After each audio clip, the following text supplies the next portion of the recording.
Wake that ass up. Early in the morning. The Breakfast Club. We go. Morning, everybody. It's DJ Envy, Angela Yee, Charlamagne the Guy. We are the Breakfast Club. We got a special guest on the line, Dr. Cameron Webb. Good morning. Good morning. Good morning. How are you? Now, for people that don't know, I know you work at the White House. Now, so what do you do for the White House? So I'm a senior policy advisor for equity on the White House COVID response team. So we're the team that's responsible for really the whole response, the whole effort to make sure that we're navigating this pandemic, getting things back to normal, getting folks vaccinated, saving lives. And my focus is on making sure that we're doing that in an equitable way, making sure that communities of color aren't left behind, that rural communities aren't left behind, that we're keeping an eye on all the populations that have been disproportionately affected. And so that's the work. So the response was effed up from the old administration. We all know that. So I guess now you guys are trying to fix what the old administration just ignored and thought wasn't going to be anything serious. Well, I think that you're right. There were a lot of deficits from when we came in on January 20th. And so we're starting from that point, recognizing that we didn't have any time to spare. So there was a lot to do. And I mean, if you look back, even last April, this time last year, Black communities were seeing about 4 times the cases, the Latinx community seeing 4 times the cases of the white community. So we knew from the very beginning that this was a huge equity challenge. And if you fast forward to where we are today, yes, some of those numbers have shifted, but the challenges remain. And the pandemic has had a really disproportionate impact. So much of our work has been trying to right that ship, trying to narrow those gaps and get it to the point where it's fair for everyone.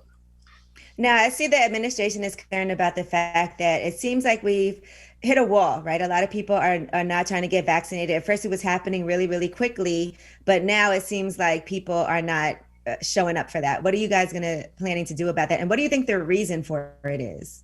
Well, I would disagree. I don't think we've hit a wall. We're still doing about 3 million shots a day. So we're still vaccinating quite a few people. I think that part of what you're referring to, though, is, some of the stats that we've seen, some of the recent articles about, vaccine appointments going unfilled in certain parts of the country. So there's still a lot of confidence work that we have to do. And that's not just confidence in the safety or the efficacy of the vaccine. We've made a lot of those arguments. I think in some instances, some people just feel like they don't necessarily need to get vaccinated. They're waiting to see if everybody else gets vaccinated, maybe they can get the benefit of the herd immunity. So what we're doing is we're pushing to make sure that everybody knows the value and the benefit of vaccination to them specifically. And we're also making sure that no county, no city, no community is left behind in this, right? And so that's a really targeted effort. We're working with community-based organizations, faith-based organizations, trusted messengers, just making sure we're getting the information to people in a way that they can trust and rely on. So, you talk about the COVID cases. I was going to say, you talk about the COVID cases in the U.S. and the things that you just talked about, right? And now we look at a place like, let's say, Texas, right?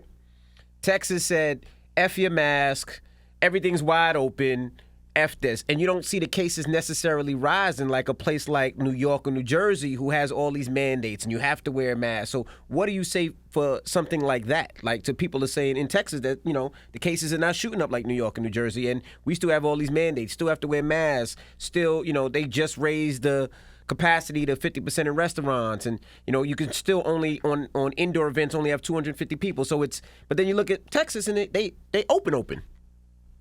Yeah, no 2 communities are the same. Those public health measures, wearing a mask, maintaining physical distance, and also hand washing, those are critical components. And then the last, of course, is getting vaccinated when it's your turn. You never know when your community is going to be the next one that's hard hit. And we've seen that time and time again in this pandemic. So those public health measures are to protect you from potential surge, to protect those cases from getting into your community and moving quickly. And so I'm a practicing internal medicine doctor. I work in the coronavirus unit at my hospital at the University of Virginia. So you've seen many times over the course of this pandemic where suddenly you get this kind of series of cases from the same community because, they may not have been adhering to those policies as well. So sometimes it's the better part of valid to be safe. And our thought is we get through this pandemic faster if we all maintain those public health, procedures while we're getting everyone vaccinated. Gotcha.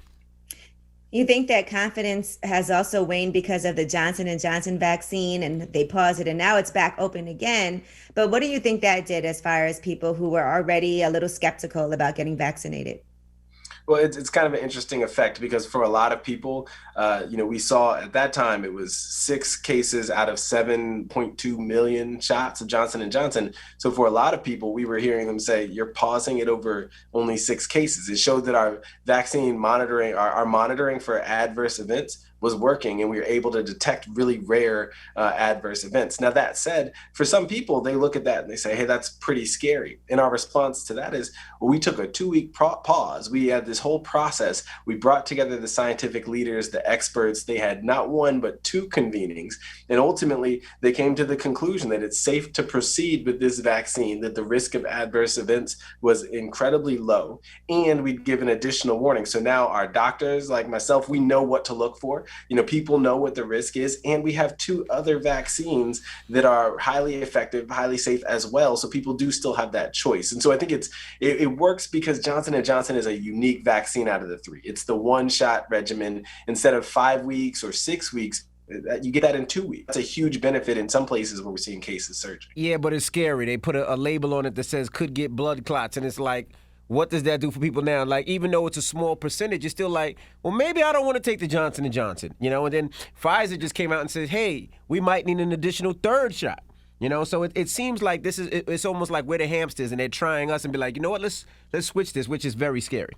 Yeah, and what I've seen a lot of blood clots, and it's from COVID. COVID, the virus, that disease that we're all contending with, has caused a lot of blood clots, far more than any vaccine. And so the risk of blood clots, the risk of severe disease from COVID far outweighs the risk of anything with the vaccine. So that's the first thing to keep in mind. This is the risk-benefit analysis. But the other thing is, this is what's unique about our administration's approach to this. We focused in on science. So none of the recommendations are just experimentation. None of the recommendations are just the best guess. They're all rooted in numbers, in data, in science, in people. And at this point, we've had, well over 100 million folks who've been vaccinated, over 90 million fully vaccinated. We've monitored what's happened with every person who's been vaccinated, who's signed up. And so for us, we're keeping close track on how this is playing out. And I always tell people this story, right? I'm the 3rd of 6 kids. I got 2 parents and a wife that I love, all adults. And for all of us, we've gotten, some of my family have gotten Pfizer, some Moderna, some Johnson & Johnson. I believe every family member of mine has gotten a life-saving vaccine. Is protected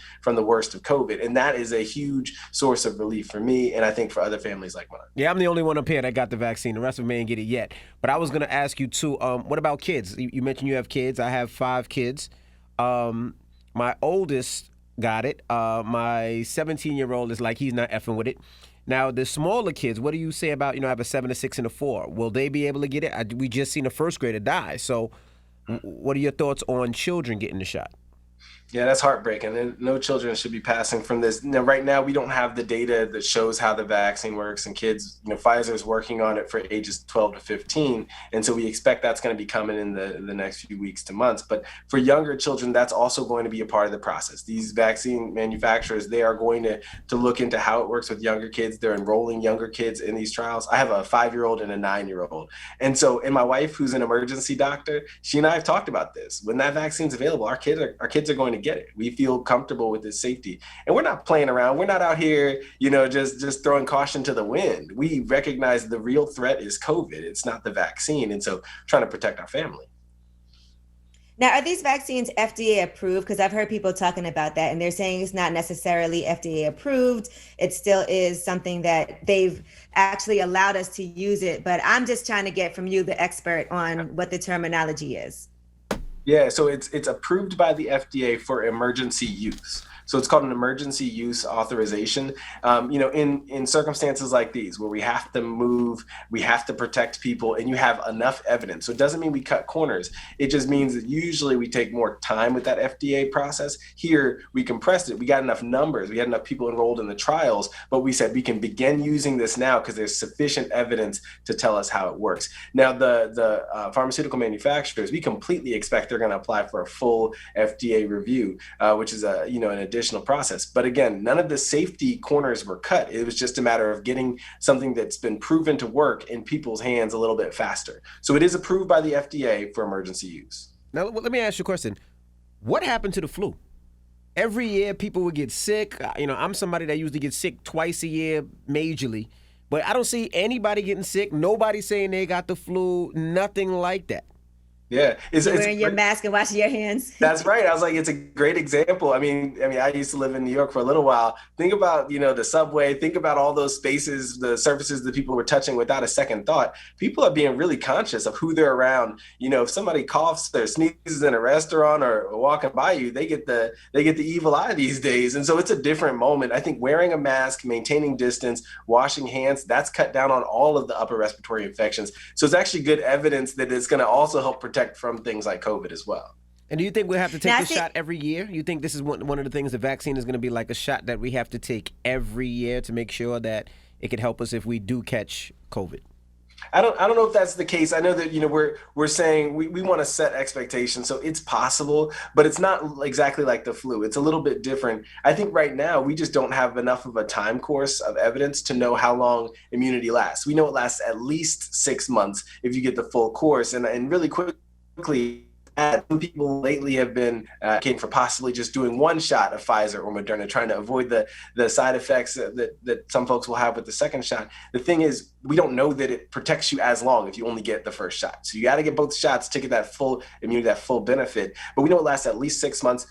Probably even longer than that, and we'll see as time continues to roll by. Will we have to look at this again next year? Well, that's a question about the variants. We have different versions of this popping up in different parts of the world. And so, if it's still that wild type variant that was the originator that we were vaccinating against initially, or at least if our current vaccines still protect against it, it may last longer. But we just have to continue to keep our eye on the ball and follow the science on that one. Absolutely.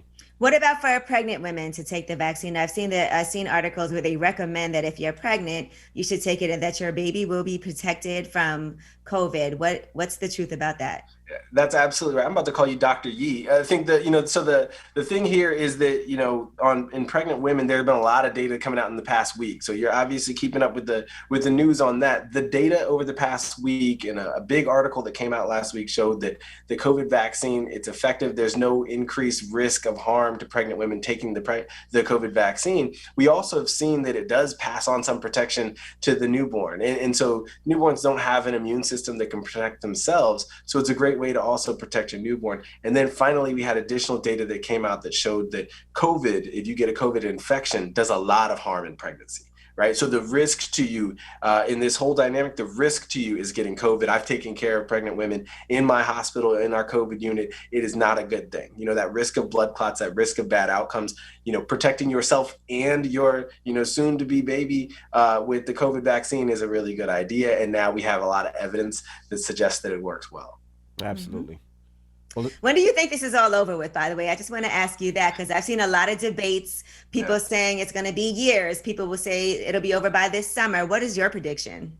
Well, I think that, the president has said, want to have a more normal July 4th. And I think that timeline seems about right based on our current pace, but we can't let up, right? We're at about 54% of adults who've been vaccinated at this point, who've gotten at least one shot. And so, yes, we've protected older adults really well, over 80%, but we still have a lot of younger people to go. The highest number of cases, ages 18 to 29, right? So we got to make sure we're getting that under control to prevent that spread, to reduce the risk of new variants. And so it really is up to us. This ends faster if we get vaccinated, wear masks, maintain physical distance, wash our hands. If we double down on that right now, we end this pandemic faster. If, the warm weather draws us outside and we throw caution to the wind, well, we're going to be dealing with this later into the summer, into the fall. So it's really, it's the choice of the American people right now. Which direction do we want this to go? Well, Dr. Cameron Webb, we appreciate you for checking in. Yeah, and hopefully we'll see you soon. All right. Y'all take care. Just stay away from Angela Yee because she ain't been vaccinated yet. So we don't know what she been in. I'm waiting for them to approve the AstraZeneca, and then I'm all in. You want to see one more? 3 isn't enough for you? I'm kidding. And Charlamagne actually, he went to go get the vaccine. He said there's a new vaccine where they actually give him the shot in the butt. So that's what he just went to go. All right, y'all. All right, brother. Have a good one. All right, bye.